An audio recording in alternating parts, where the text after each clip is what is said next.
Qual a maior emissora de notícias do mundo? Quem sabe? A CNN, nos Estados Unidos, talvez? Pois é. Então, o nome da minha palavra é Jesus, a melhor notícia do mundo. E eu quero te perguntar essa noite, quem pregou, vamos ver se os pastores sabem, quem pregou o primeiro sermão sobre o Natal? Na história. Ninguém? Então, espera só um pouquinho que eu vou contar quem foi.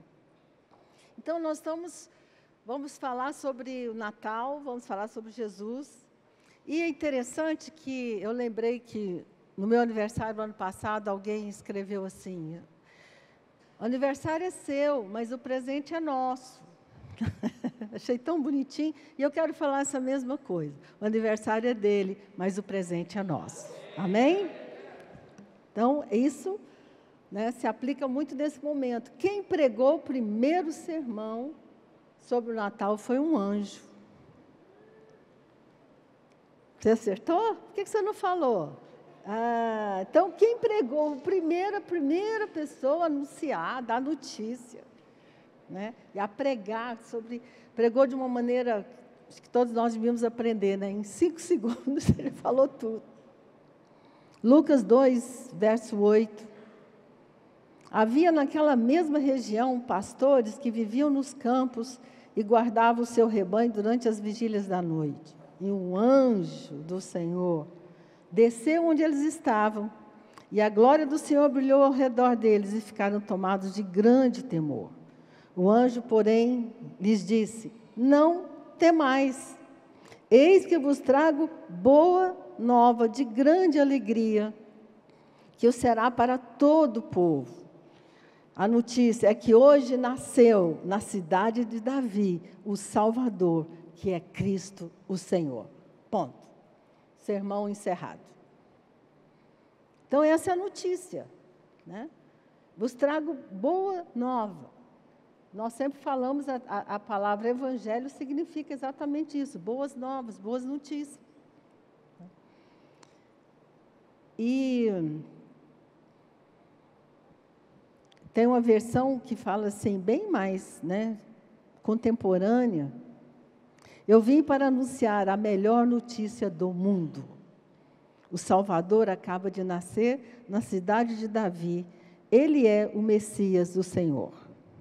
E nós sabemos que o nascimento de Jesus é o cumprimento de profecias do Velho Testamento, de Gênesis até o fim, né? Então, toda a história, isso é importante, né? Por isso que eu queria falar um pouco sobre isso. O Velho Testamento aponta o nascimento de Jesus de formas metafóricas, né? Usando imagens, e de formas objetivas através dos profetas, né? Tudo é sobre ele. Ele é o cordeiro que morreu para fazer uma roupa para Adão e Eva, lá no Éden. Ele é representado na arca que Noé construiu, a arca da salvação. A história do sacrifício de Abraão. Abraão levando o filho, né? Isaac pegou com o lenho, com a lenha para fazer o sacrifício. Então, é muito interessante você conhecer essa história, saber que toda a história do Velho Testamento é uma história que vai apontando até o dia que o anjo chegou e falou: aconteceu. A notícia mais importante do mundo.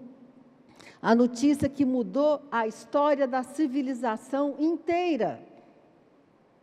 Há muito tempo atrás, um jornalista, acho que foi o ano passado, um jornalista que não é cristão, escreveu assim: somos todos cristãos, querendo ou não. Toda civilização ocidental é cristã. Se você, mesmo que as pessoas que não professam uma fé de experiência, de relacionamento com Deus, você vive num mundo cristão. Então, o nascimento de Jesus, ele é de uma força tão grande que ele permeia toda a história, né? Quando o livro de Ruth fala de Boaz, Boaz é uma história que fala sobre Jesus, nosso Redentor. Eu acho muito importante nós entendermos que a sua vinda transformou e construiu toda a sociedade ocidental. O fato de hoje nós mulheres podemos falar, conversar, trabalhar, tem a ver com ele.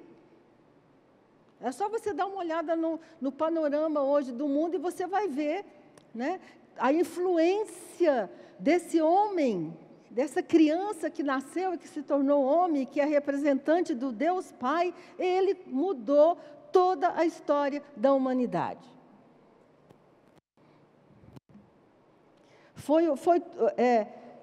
Alguns historiadores, eles dizem o seguinte: ele foi mais influente do que qualquer rei que já teve na história. Ele alcançou mais pessoas do que qualquer pessoa ao longo da história. Mais do que Alexandre, do que César, do que Maomé, do que Napoleão. Ele não escreveu nenhum livro, mas ele é a pessoa sobre quem mais se escreve no mundo. A Bíblia é o livro mais lido do mundo.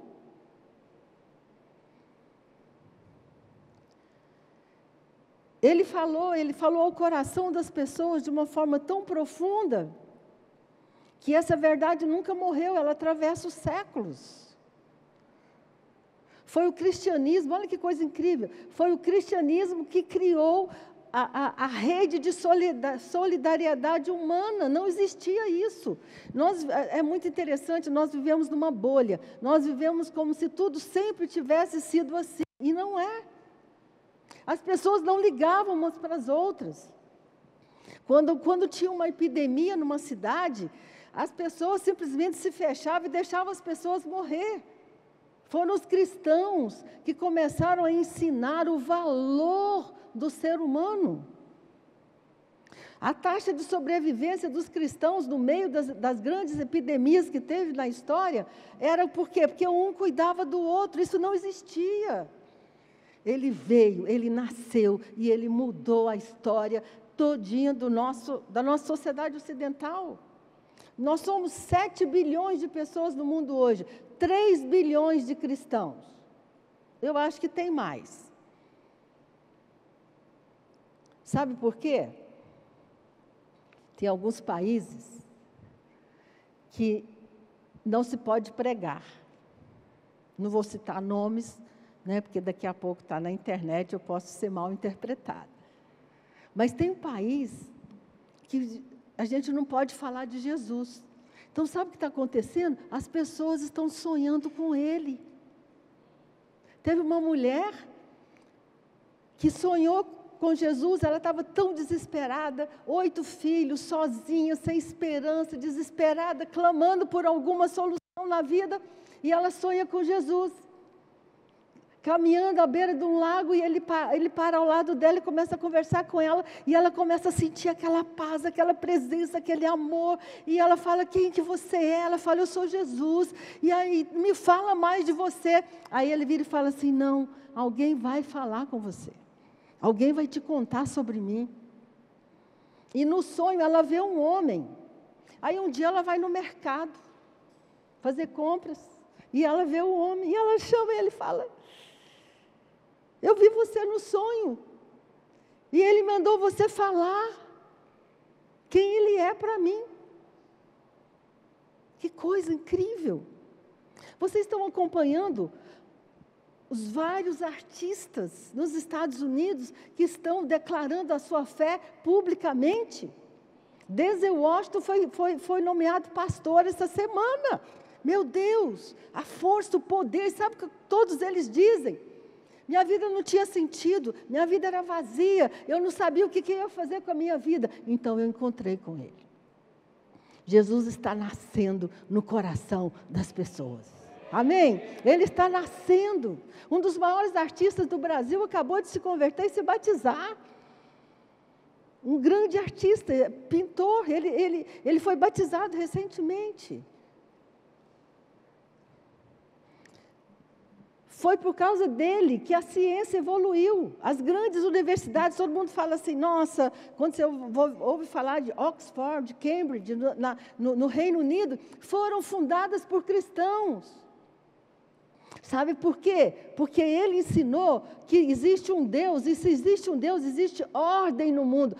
A ciência nasceu da ideia de que o mundo foi criado por um Deus organizado. Einstein diz, Deus não joga dados. Existe ordem no universo, por causa dele nasceram as grandes universidades. Ninguém conta isso para você.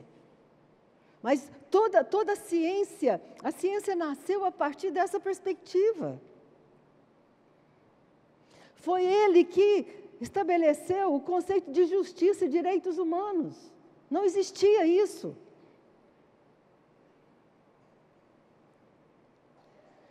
Que coisa sensacional, a influência dele. Silenciosa, às vezes, mas poderosa.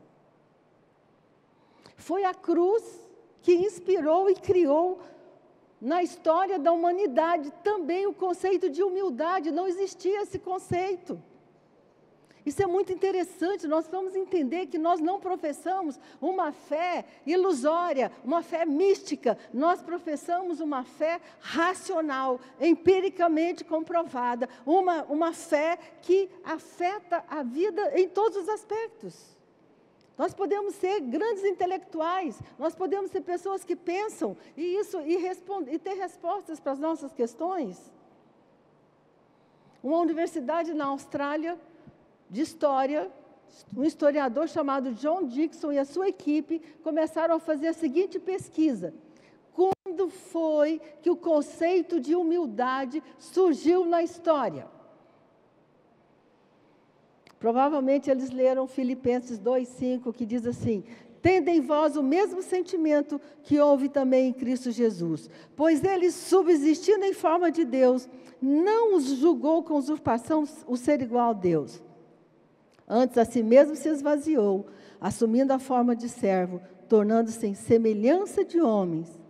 Reconhecido em figura humana, a si mesmo se humilhou, tornando-se obediente até a morte e morte de cruz. E eles começaram a estudar sobre isso, eles descobriram o seguinte: até a vinda de Jesus, até a cruz, o conceito de humildade não existia. Existia arrogância, existia poder. Os reis, as pessoas poderosas, as pessoas que tinham muito dinheiro, não se misturavam com as outras pessoas. Aí vem um Deus que é grande, que é poderoso, e diz assim: eu vim para servir. Então eles disseram o seguinte: humildade não é humilhação. Humildade não é você sentir mal a respeito de quem você é. Humildade são os grandes que descem para servir.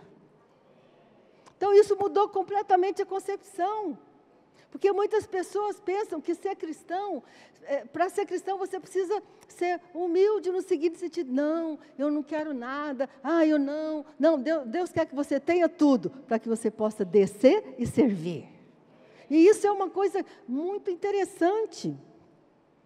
Né? Então, esse livro, para quem gosta de estudar, o livro dele se chama Humilitas. É uma tese de doutorado em que eles falam sobre isso. A cruz introduziu na sociedade ocidental a ideia de que os grandes, os poderosos estão aqui para servir. Então, meu querido, minha querida, tudo que você fizer, faça com maior excelência, seja grande, cresça na sua profissão, cresça em tudo que você faz, e depois desça e sirva aos outros.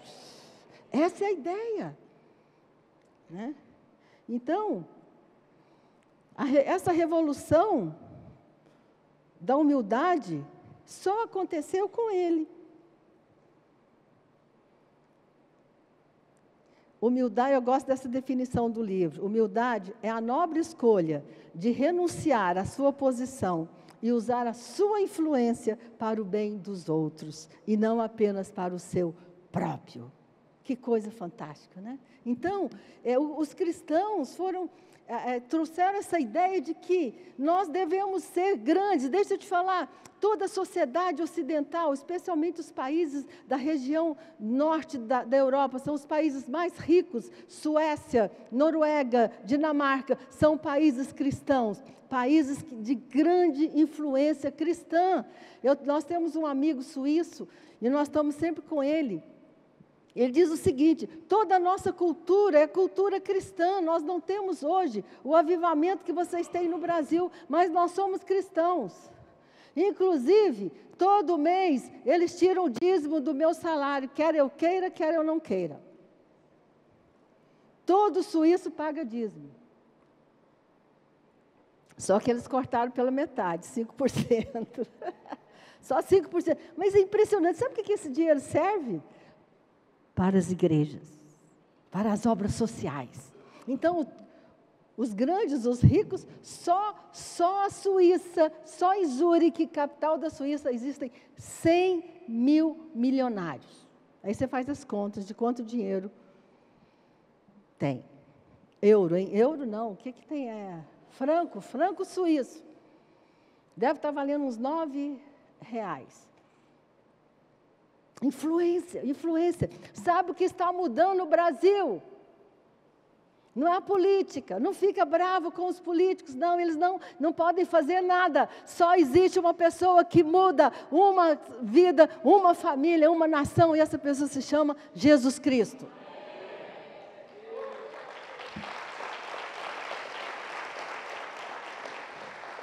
Talvez vocês saibam, mas eu tenho viajado muito. Esse ano eu já fui ao Pará, ao Maranhão e a Teresina, Piauí. Eu tenho viajado para esses lugares. E sabe o que eu tenho visto? A igreja mudando a realidade daquele povo pobre, daquele povo que não tinha esperança. A igreja está entrando, a igreja da Flávia Reis, lá em Teresina, está arrebentando. E sabe o que eles estão fazendo? Eles são grandes. Se você vê Flávia Reis, Fred Reis na internet, sabe o que eles fazem? Eles servem. Eles estão em igrejas no interior. Eu e Ruth fomos para uma igreja no interior do Pará. Eu nem sabia que essa cidade existia, se chama Ulianópolis. Você já ouviu falar? Ulianópolis. No fim do mundo, nós andamos 5 horas de avião, descemos em Imperatriz do Maranhão, pegamos 3 horas de carro. Sabe o que nós vimos lá? A cidade não tem nem água encanada, não tem asfalto. Eu e a Ruth andando de salto assim. Falei, Ruth, a próxima vez a gente vem de tênis. Sabe o que está acontecendo lá? A igreja. Chore, cantarabara. A cidade inteira gravita em torno da igreja. Ele está mudando. Deixa eu falar uma coisa para você. O Brasil está sendo transformado, está sendo mudado por causa dele, por causa da igreja. Nós vamos ser muito grandes, nós vamos ser muito prósperos, não por causa da política, por causa dele. Aí eu fui, agora a última viagem minha, eu fui a São Luís do Maranhão, numa reunião de pastoras, várias pastoras de diversas regiões lá, e tinha uma pastora, baixinha, mais baixa, consegue ser mais baixa do que eu, negra. E ela contou a seguinte história: bispa, eu nasci, eu não tinha sapato. Nós trabalhávamos na roça para comer, a gente morava tudo numa casa só, lá imagina você, interior do Maranhão. Pobreza, pobreza, pobreza. E ela disse que olhava para o céu e falava assim: Deus, essa aqui não é a minha vida. Não é para isso que o Senhor me criou, não. E ela falou, eu não conhecia Deus como eu conheço hoje, mas ela clamava. E todo mundo falava assim, larga de ser besta, menina, você é abestada, você está pensando que você vai ser alguma coisa? Aí ela me contou que um dia passou um avião, e ela falou assim, um dia eu vou andar nele. E todo mundo riu dela.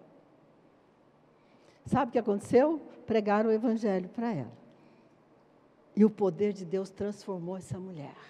Ela foi para São Luís, com 12 anos de idade, morar na rua, não tinha nada. e começou a trabalhar, e começou a estudar, e ela foi salva, e o Evangelho chegou até a vida dela, e hoje ela é uma pastora, e sabe que hoje ela falou assim, ela é tão baixinha que quando ela passa de carro, a polícia para, porque eles não veem a cabeça dela. Ela morde, e ela tem um carrão. Ela falou, tudo meu é grande. Mas sabe o que eu estou fazendo agora, bispo? Agora eu estou voltando para a minha cidade, e eu estou construindo casas e igrejas lá. Ficou grande para servir. Ora, chore. Esse é o poder do Evangelho. Esse é o poder do Evangelho. O poder de Deus dentro de nós. O poder que Jesus tem.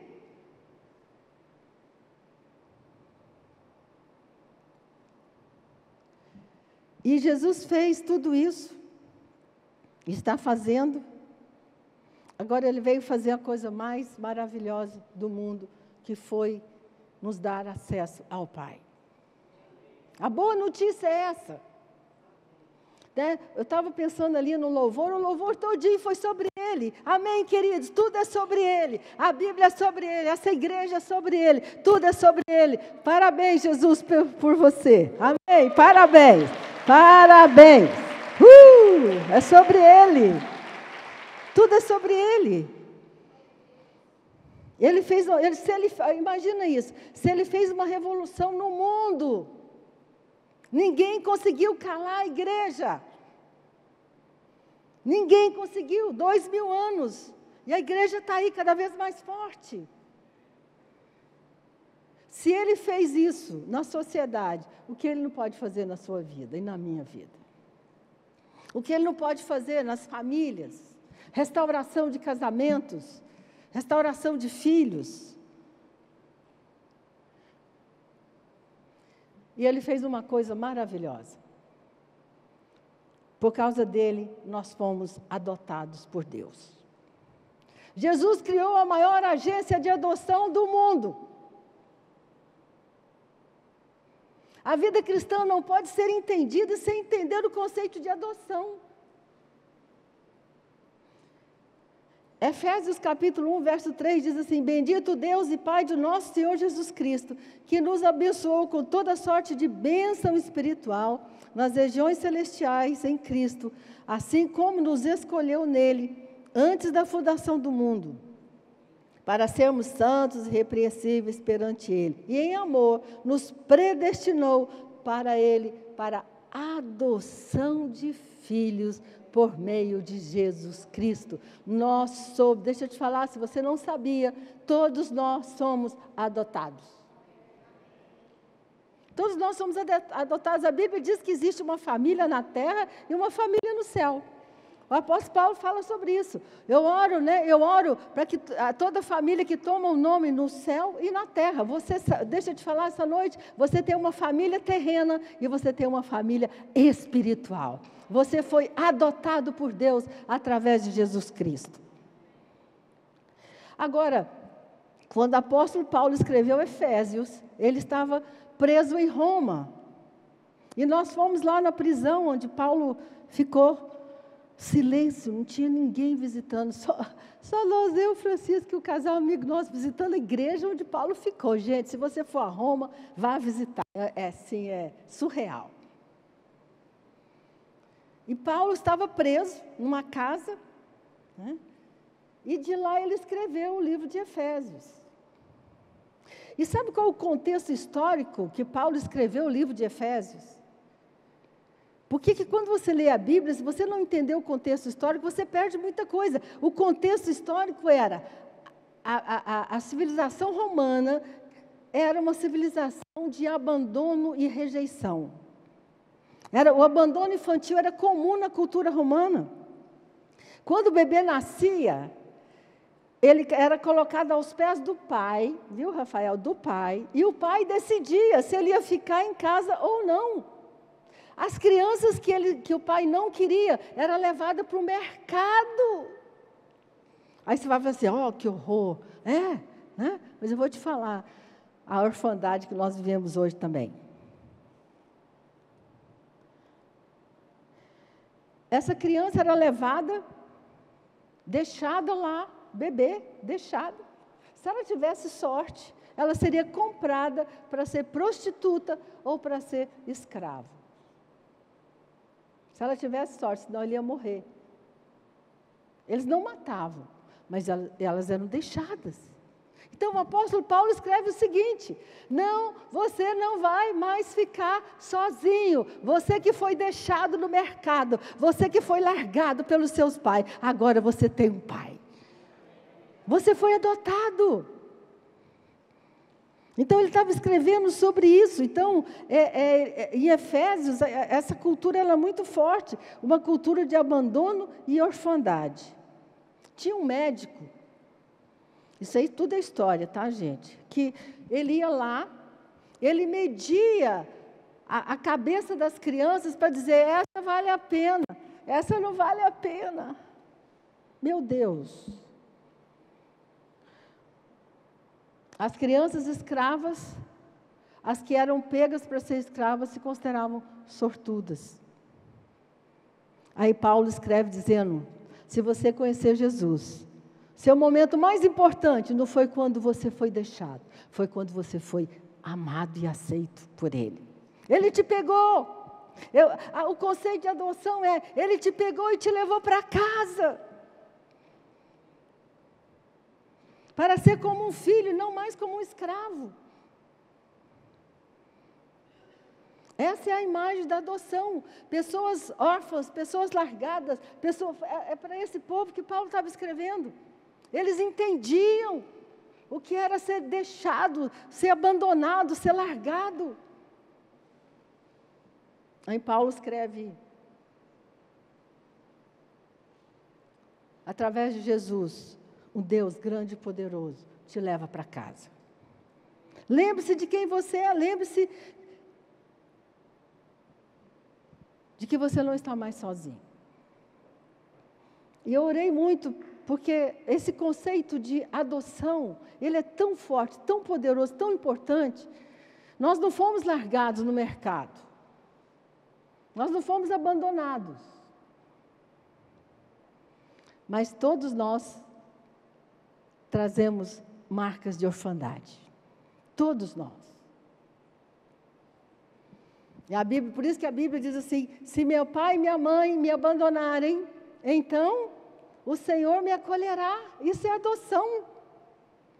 Salmo 68 diz assim, Deus é pai dos órfãos e juiz das viúvas. É o Deus em sua santa morada. Faz com que o solitário more em família e tire os cativos para a prosperidade. Quantos de vocês estão aqui essa noite podem dizer, eu fui adotado e eu tenho vivido uma vida de crescimento e de prosperidade. Uhul! Glória a Deus!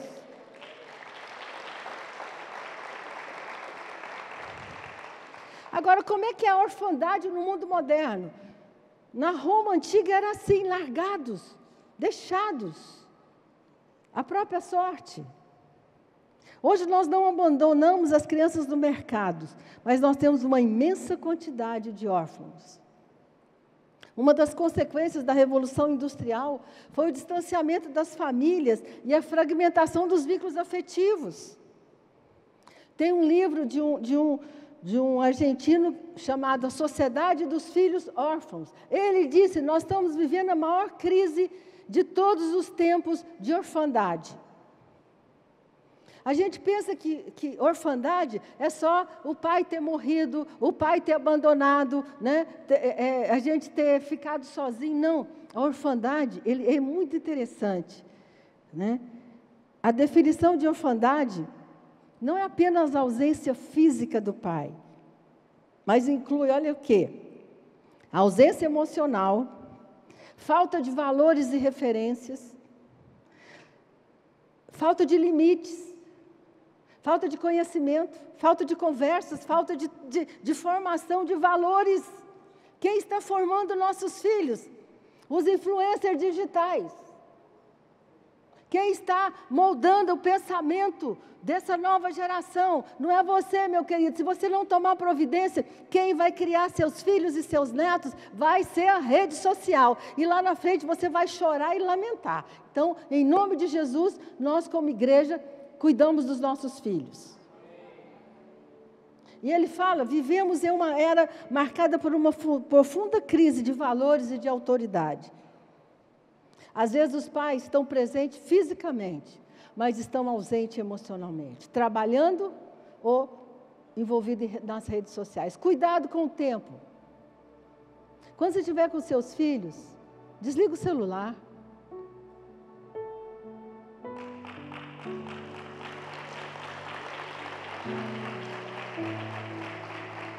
Lá em casa é proibido. Na casa da vovó não se senta na mesa com o celular. Ninguém. Tem que desligar. Para quê? Para conversar, para olhar no olho, para contar histórias.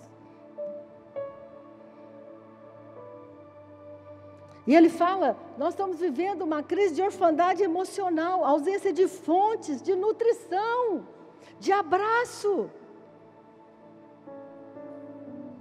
de olhar nos olhos.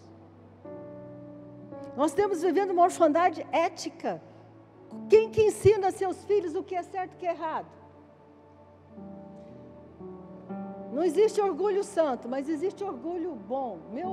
Eu e Francisco temos um orgulho. Nossas 3 filhas são pessoas éticas, de valores. Elas foram ensinadas a amar o próximo. Foram ensinadas a servir, a doar.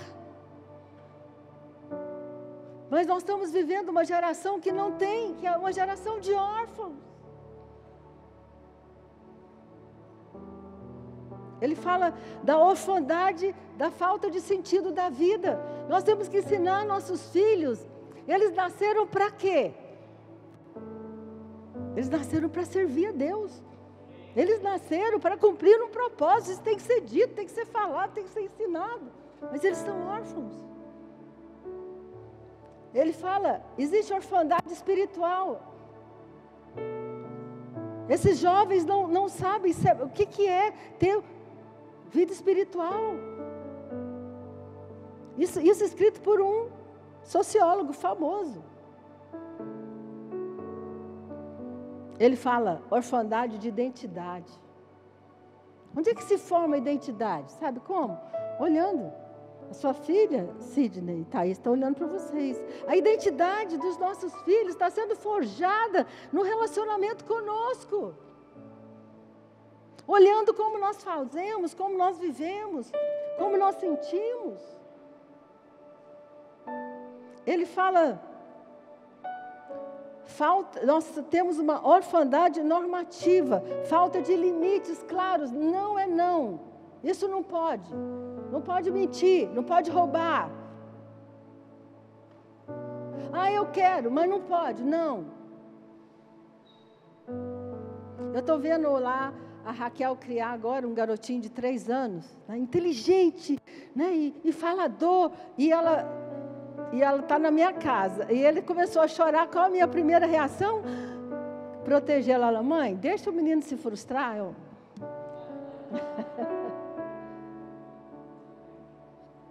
falei, isso é papel de mãe, não é meu. Estou fora. Mas ela está certa. Deixou ele chorar até ele obedecer. E eu fiquei sentadinha na minha cadeira. Porque meu papel é de vó. Mas eu sei o que ela está formando, forjando, lendo com ele. Ele fala versículos bíblicos de cor. Está ensinando, ele tem 3 anos, ele fala versículos. Você começa a falar, o Senhor é meu? Ele vai, pastor, e nada me faltará. Mas que boa notícia, nós não somos mais órfãos. Choricandará. Nós somos adotados, essa é uma verdade. Se você for, gente, eu fiquei chocada. A Bíblia fala muito sobre orfandade. A ausência dos pais pode causar um impacto significativo no desenvolvimento emocional, psicológico, mental e agora neurológico dos filhos. Agora, os homens que me perdoem, mas a maior orfandade, e o Rafael está trabalhando nisso, a maior orfandade mais séria é a orfandade paterna. A orfandade paterna é a mais severa, a mais difícil, a mais complexa. Por isso que Jesus falou, Ele não falou, eu vim mostrar a mãe, eu vim mostrar quem? Pai. Porque a mãe, pela própria relação com a criança, né? Aquela relação simbiótica, a mãe nasce grudada no filho. Não, o pai precisa intencionalmente participar da vida dos filhos. E nós somos, hoje no Brasil, 40% dos lares brasileiros são dirigidos por uma mulher sozinha. Cadê os pais? Foram ceifados. Choricandarabarasha. Mas graças a Deus por Cristo Jesus, que restaura a família, que restaura o lugar do homem, que coloca o homem no lugar certo, na paternidade. Jesus falou, eu vim trazer o Pai, vocês estão me vendo? Vocês têm que ver o Pai.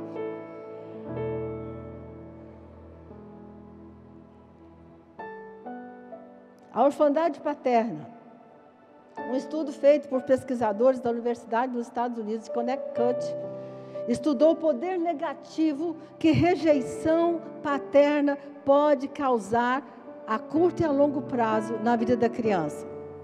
Eu vou ler porque vocês precisam saber disso. O estudo apontou que não há efeito positivo maior sobre a personalidade de uma criança do que a presença afetiva do pai. Uma salva de palmas para os pais. Amém? Salva, que os vivam os homens. E uma palavra para as mulheres. Mulheres, deixe os homens serem pais.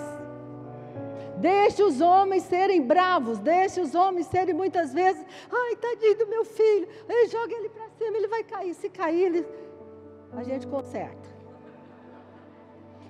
Esses dias eu estava falando com um caso muito severo, que eu estava atendendo, o garoto botou o pezinho na droga.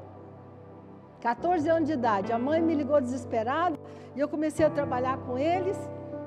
E que ela falava assim para mim, ai, meu irmão mexeu com droga. Então eu falei, não tem nada a ver. Deixa eu te falar uma coisa.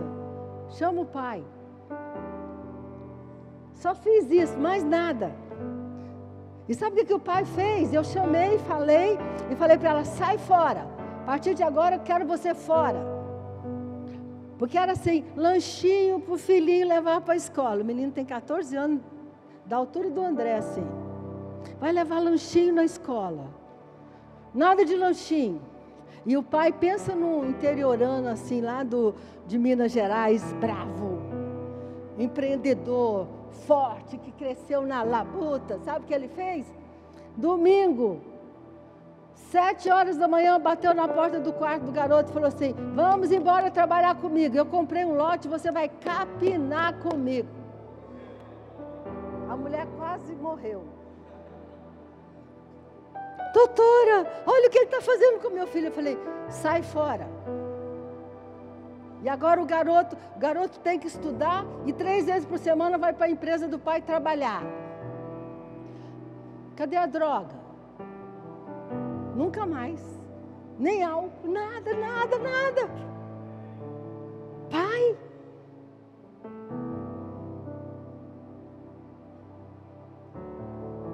Foi o pai. Por isso que Jesus falou, todos nós precisamos de um pai. Amém? Todos nós precisamos de um pai. E deixa eu te falar uma coisa, a adoção, eu não tenho tempo de explorar isso hoje, mas eu vou falar sobre isso depois. A adoção, ela é um processo que não termina o dia em que a gente assina um documento para pegar uma criança. Eu quero que você saiba que das coisas mais difíceis para a gente trabalhar é fazer com que uma criança adotada, com que uma adoção seja bem sucedida. Por quê? Porque a criança que vem para a adoção, ela vem cheia de dores, de desconfianças, de medos, de traumas, igualzinho você veio do mundo. Você veio do mundo cheio de traumas, cheio de crenças, cheio de dores. Sabe o que Deus começa a fazer com você? Vem, eu te adoto, eu vou ser meu filho, eu vou te ensinar, e você vai mudando. Quantas pessoas sentadas aqui, quando chegaram nessa igreja, você era uma pessoa perdida, sem rumo, sem saber o que você ia fazer com a sua vida. Deus te adotou. A adoção é um processo que pode durar uma vida. Então, naturalmente falando, quando a gente pega uma criança para adoção, uma adolescente ou uma criança um pouquinho mais velha, ela vai demorar talvez anos para se adequar à nova família. Essa noite eu quero que você entenda uma coisa: você ainda está sendo adotado, você está sendo mudado, você está sendo transformado. Deus está mudando a sua mente, mudando suas emoções, mudando seus valores, construindo uma nova pessoa. Sabe para quê? Deus quer que você seja grande, porque quando você for grande, você vai descer para ajudar outras pessoas.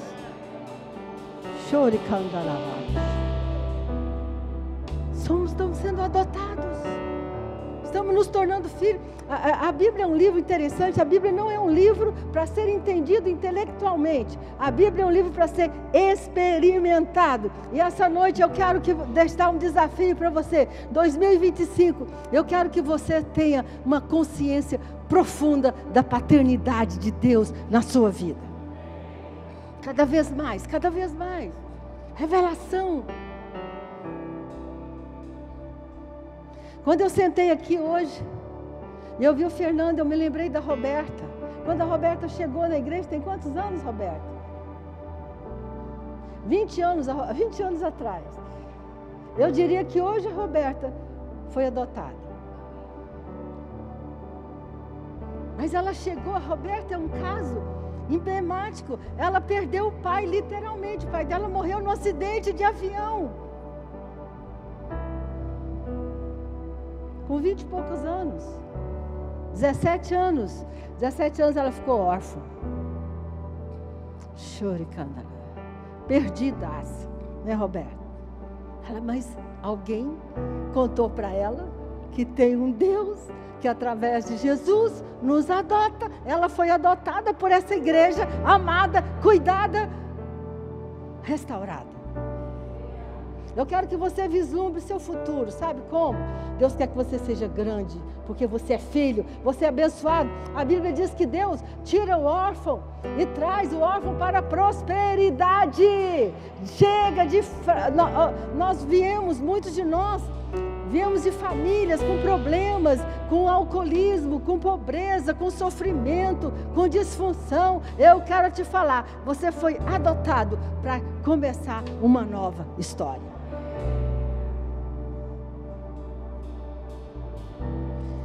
Esse estudo mostrou que o amor de um pai é às vezes mais poderoso para o desenvolvimento de uma criança do que o amor de mãe. Desculpe, mulheres. Segundo esses especialistas, eles entrevistaram mais de 10.000 pessoas.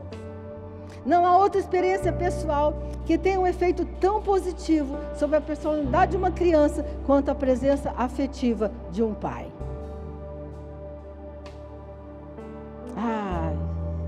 E eu termino lendo com vocês 2 salmos. Salmo 103, 13 diz assim: como um pai tem compaixão de seus filhos, assim o Senhor tem compaixão do que os teme.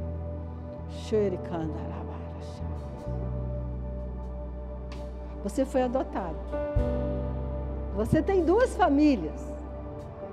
Você tem a sua família natural, mas você tem uma família espiritual e tem um pai presente, tá? Esse pai é presente. Esse pai aqui da igreja, o Senhor Jesus Cristo, Ele é presente na sua vida. Ele se manifesta na sua vida. Ele traz cura, Ele traz amor, Ele traz prosperidade para a sua vida. E Deuteronômio 1:31. Isso aqui é de chorar. Eu chorei hoje. Vocês viram como o Senhor, seu Deus, os carregou como um pai carrega seu filho? por todo o caminho que percorreram até chegarem a este lugar, meu Deus.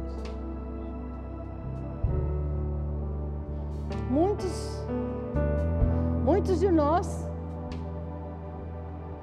ficamos órfãos tendo nossos pais dentro de casa. Mas sabe por que nós ficamos órfãos? Porque eles não tinham estrutura. Eles não tinham força. Alguns de nós fomos órfãos, literalmente, fomos deixados. O pai foi embora. Os pais se separaram.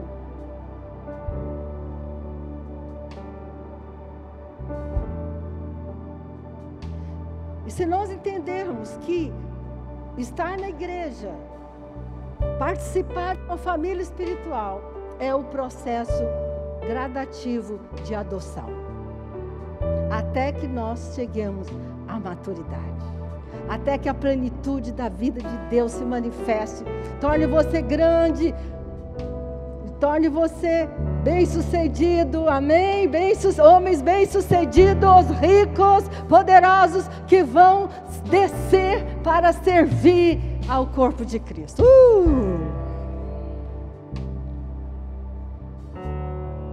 Vocês viram? Eu quero que você durma com esse versículo esta noite. Vocês viram como o Senhor, seu Deus, os carregou? Como um pai carrega seu filho por todo o caminho que percorreram até chegarem aqui. Talvez você não tenha uma clareza, mas eu orei para que o Espírito Santo abra a nossa mente, abra o nosso entendimento, para que nós possamos enxergar a dimensão, a profundidade do amor de Deus por nós. E você sai daqui essa noite com essa palavra no seu coração. Você é um filho adotado.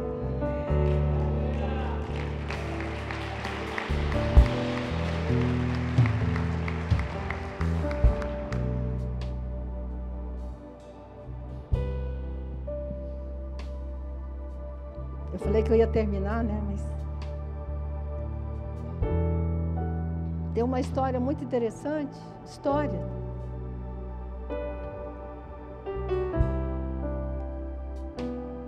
Alguns americanos estavam na Rússia fazendo um trabalho no exército. E uma escola, um orfanato, pediu que esses americanos, esses homens do exército cristãos, fossem falar às crianças do orfanato. Mais de 100 crianças órfãos, 100 meninos e meninas que foram abandonados, abusados e deixados. E era Natal. E eles contaram a história de Jesus para essas 100 crianças. E tinha uma criança chamada Misha. E eles pediram que essas crianças fizessem um desenho do que elas tinham escutado. Então eles deram papel, caneta, desenha. O que você imagina que esse Jesus fez e pode fazer na sua vida?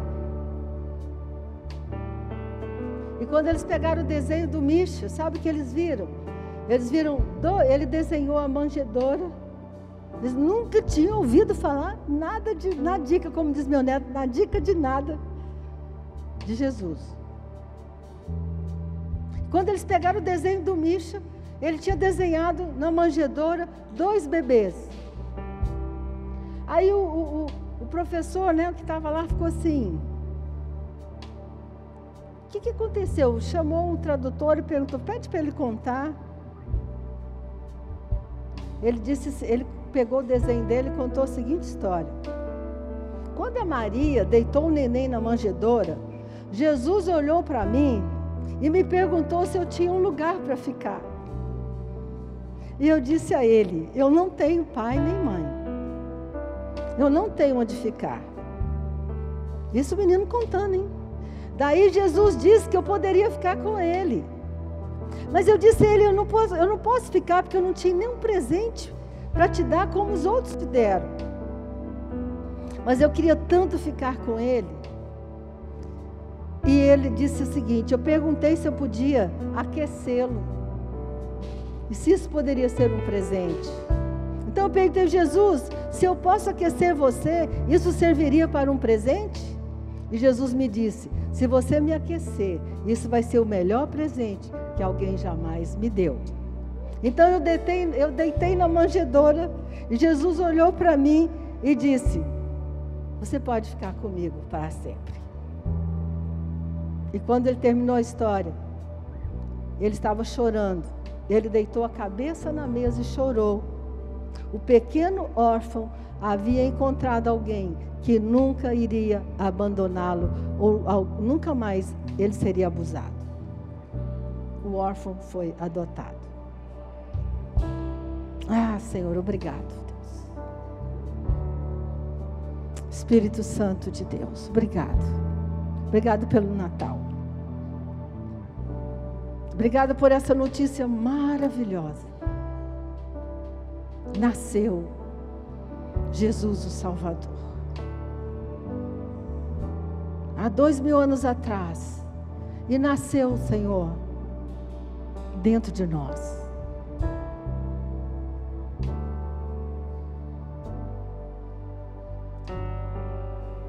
Nós oramos esta noite.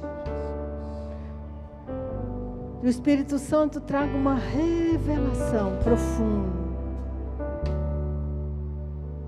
Meu amado, minha amada, você foi adotado por Deus. E agora você tem um pai. Você não precisa mais ficar procurando no seu marido, nos seus filhos, nas outras pessoas, o pai que você não teve.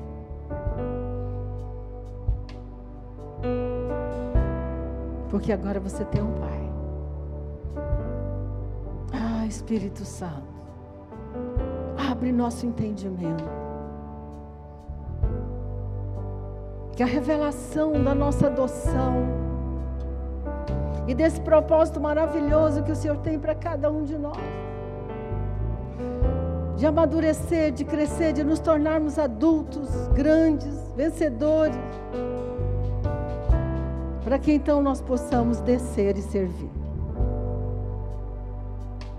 Obrigado, nós celebramos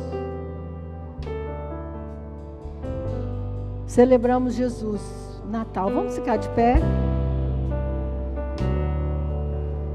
O aniversário é dele, o presente é seu.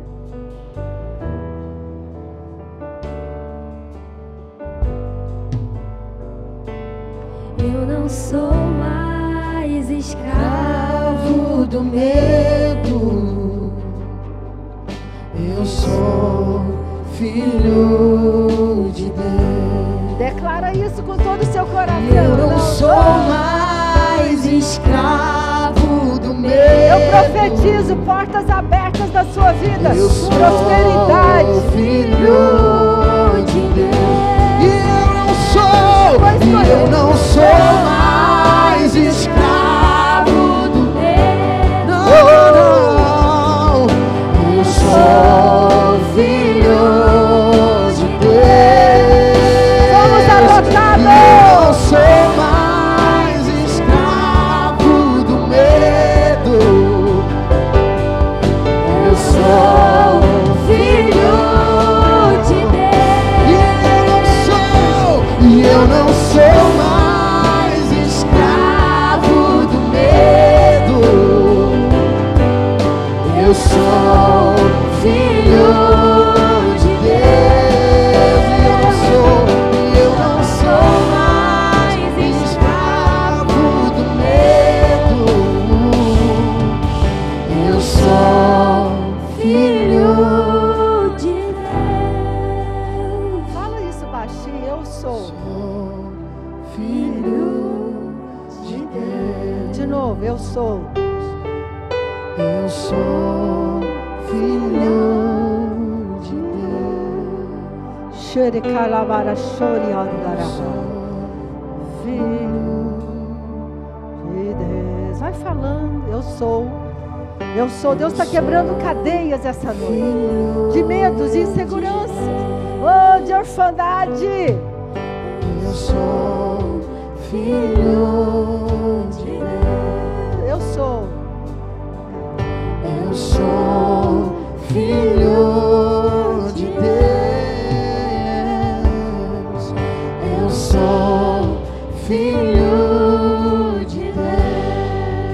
Francisco, Rafael. Não sou mais escravo do medo. Eu sou filho de Deus. Aleluia! Eu não sei como é que você se sente, mas isso fala muito ao meu coração. Quando a Bispa Ana falou que, tipo uma Roberta, eu também fui alguém que fui adotado por esse Deus. Cheguei perdido na igreja, cheguei sem esperança. Um dia eu conheci um Deus de uma forma diferente, como já viu me apresentado. Eu descobri um Deus Pai que cuidou de mim, mudou minha forma de ressignificar meus relacionamentos, minha forma de viver. Ele me deu um novo caminho e eu sou eternamente grato a esse Pai que um dia me adotou. E na sua graça, porque eu não tinha a menor condição de ser conhecido como filho dele, ele me abraçou, me curou, me transformou. Mas eu não sei, eu queria falar com algumas pessoas. A pastora Ruth ali me cutucou e falou: Rafa, vai lá, porque eu imagino que possa ter alguém aqui nessa noite que de repente você, debaixo dessa palavra, vi a Bispa Ana pregando sobre Natal e ela começou a falar em paternidade, e eu creio que não foi por acaso, porque eu imagino que possa ter pessoas aqui que tenham muita dificuldade com essa questão. Pessoas realmente que se sintam órfãs, pessoas que de repente não tiveram uma boa relação com seu pai, pessoas que de repente tiveram essa lacuna dentro da sua vida, ou de repente tem até hoje. Quando fala em pai, você sente uma dor muito grande. Você sente uma ausência, sente uma carência, sentem coisas que são mal resolvidas naquilo que se refere à paternidade. E eu creio que essa unção de Deus está aqui, está para curar você hoje nessa noite. Eu creio que Deus quer curar corações, quer curar vidas aqui hoje. Se você é uma pessoa que você sente assim, puxa, realmente eu tenho questões que precisam ser resolvidas na minha paternidade. Eu me sinto órfão às vezes, eu preciso de direção, preciso de destino, muitas vezes eu não tenho, eu preciso de um apoio, eu não tenho, eu preciso de suporte, eu não tenho, eu me sinto sozinho às vezes. Essa questão mal resolvida dentro de mim. Eu queria convidar para você no ato de fé, porque eu queria orar por você, e eu sei que o poder restaurador de Deus está aqui para curar você.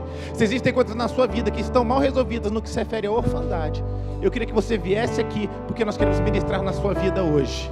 Se Deus está falando contigo, sai do seu lugar e vem para cá. Você sente seu coração está aí apertadinho. Louvor, pode começar a tocar aí. Pode voltar para essa música. Eu queria chamar os pais dessa igreja. Vem cá, Fernando. Vem cá, André. Vem cá, Bispo Francisco. Vamos orar por essas pessoas. Vem cá, Lúcio, Pastor Lúcio. Vamos orar por eles. Vamos orar por eles. Vamos orar por elas agora, nesse momento agora. Vamos orar, vamos abraçar os líderes dessa igreja. Vem cá, você que é o líder de célula, você que é o diácono dessa igreja, vem cá e vem orar por essa pessoa que está aqui. Sai do seu lugar e vem orar. Vem pra cá, Richa, vem pra cá. Vamos orar por eles agora. Vamos orar para que essas lacunas sejam fechadas. Vamos lá, cadê você? Cadê você? Ô Sidney, sai do seu lugar, vem orar por essas pessoas. Júnior, sai do seu lugar, vem orar, vem orar. Vambora, vambora. Eu sou filho de Deus. Gente, precisa de mais líderes aqui, vem cá. Eu não sou mais. Ô figura paterna, vem pra cá, meu filho, vem pra cá, vambora. Ô Hugo Martins, vem pra cá, por favor, me ajuda, meu filhão, vem cá. E eu não sou mais escravo. Eu sou filho. Eu não sou mais escravo do medo. Eu sou filho de Deus. Eu sou filho de Deus. Você que está na igreja, coloca as suas duas mãos no seu coração e fale assim: eu sou filho de Deus. Deus vai hoje, Deus, enchendo cada lacuna dos nossos corações. Deus, onde existir uma dúvida, onde existir um medo, onde existir, Deus, uma carência, onde estiver, Deus, realmente qualquer lacuna nas nossas vidas, Deus, a respeito de quem o Senhor é, de um Deus Pai, um Deus que ama, um Deus que nos aceita, um Deus que nos adotou.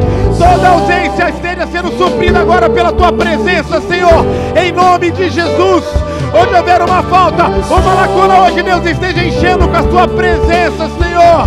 Que a certeza da sua companhia, Deus, supere qualquer ausência. Nós hoje, Deus, distribuímos aqui nesse lugar. O amor do Pai está aqui. Receba uma porção nova. Receba confiança. Receba fé. Receba força. Em nome de Jesus.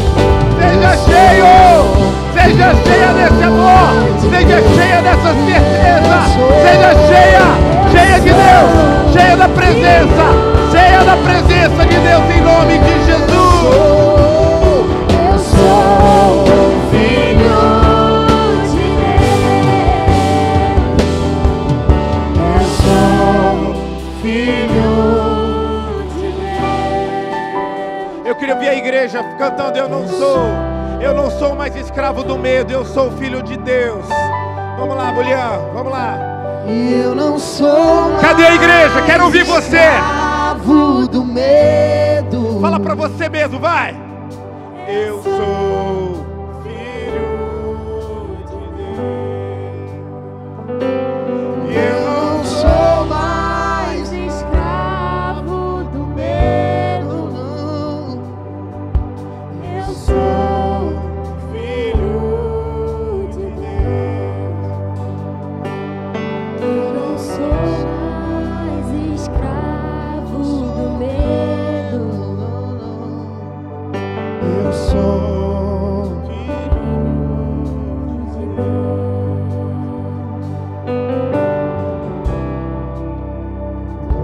Eu queria orar por outro tipo de pessoas aqui. Eu queria orar por você que é homem. Você que é homem, levanta a sua mão onde você está, em nome de Jesus. Eu creio que hoje aqui nessa noite Deus está formando homens que vão ser pais de uma geração. Deus hoje vai colocar, Bispo Francisco, vem cá para você orar. Você tem sido um pai bem sucedido, um avô de sucesso. E hoje, em nome de Jesus, Deus vai levantar homens aqui para ocupar essas lacunas que estão aí, muitas pessoas estão precisando. Homens que vão se posicionar, homens que vão saber ser líderes da sua família, líderes de pessoas que não têm famílias. Nós vamos colocar ordem nesse mundo. Hoje, em nome de Jesus, o Senhor está te chamando para assumir essa posição de ser um pai dessa geração, de ser um homem que se posiciona nessa geração. Eu creio que em nome de Jesus, quando precisar de homem, nós teremos vários aqui. Quando eu precisar de um momento de oração aqui, vai ter um monte de homens se voluntariando para ser o primeiro a orar aqui. Nós vamos ter homens que vão estar orando, conduzindo a nossa família em segurança e em fé, em nome de Jesus. Amém? Vamos orar por isso? Essa igreja, ninguém vai segurar essa igreja, porque aqui tem pai, meu irmão. Aqui tem pai, aqui tem homem. Aqui realmente tem homem e mulher de Deus. Em nome de Jesus, amém? Vamos começar essa revolução hoje aqui em nome de Jesus, amém? Põe a mão no teu coração.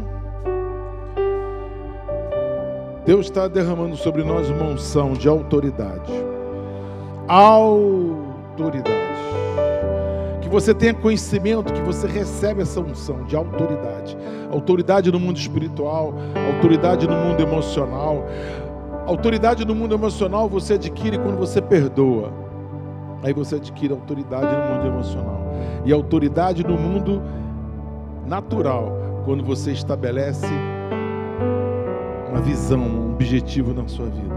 Então receba essa autoridade. Autoridade. Eu tenho autoridade. O mundo espiritual me obedece. O mundo emocional está diante de mim. E eu sei ser grande nos momentos difíceis. E eu sei dar futuro, eu sei dar direção a outros que estão perto de mim. As pessoas estão olhando para você, estão te vendo. E elas veem você como um marco, veem você como um exemplo, veem você como uma direção, um norte a ser seguido. Recebe essa unção agora. Recebe essa unção que faz diferença. Não fique dizendo, por que eu? Não. Davi, quando foi enfrentar Golias, não disse por que eu. Davi simplesmente foi. Davi simplesmente foi, não indagou. Davi simplesmente trouxe autoridade espiritual sobre a vida dele. E enfrentou um grande desafio, um grande gigante. E você é esse homem diante dos grandes desafios. Você recebe essa unção agora na sua vida. E essa unção agora te levanta para enfrentar o Golias. E o Golias já está derrubado. Golias já está vencido. O Golias já foi destruído. Basta que você se levante contra ele, em nome de Jesus. Recebe essa unção. Fala assim, eu recebo essa autorização, essa unção, essa manifestação de poder para reinar, para governar aqui na terra, a minha família, o meu trabalho, o meu ministério, em nome de Jesus. Amém, amém.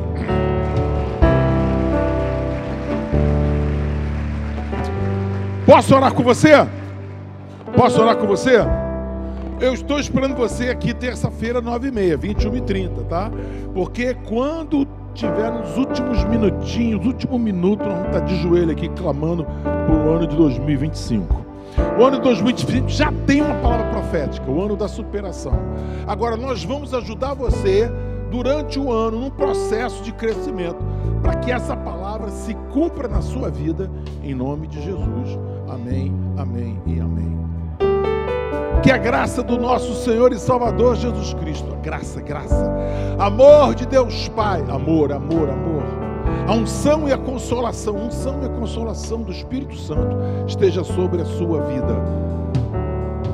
Essa semana você vai ter muita paz no coração. Paz do coração é muito importante. Paz com Deus, paz de Deus e paz com os homens. Essa semana você está invisível aos teus inimigos. Por quê? Porque você está guardado pelo sangue. O sangue, você está debaixo do sangue, guardado pelo sangue, escondido pelo sangue de Jesus. Essa igreja ora pela sua vida, ora pelo seu trabalho, ora pelo seu ministério. Essa semana, porque você tem semeado na presença do Senhor, Ele vai te dar uma colheita. Eu não escutei. Como é que vai ser a sua colheita? Sobrenatural. Eu te abençoo, eu te abençoo, eu te abençoo, eu te abençoo, eu te abençoo.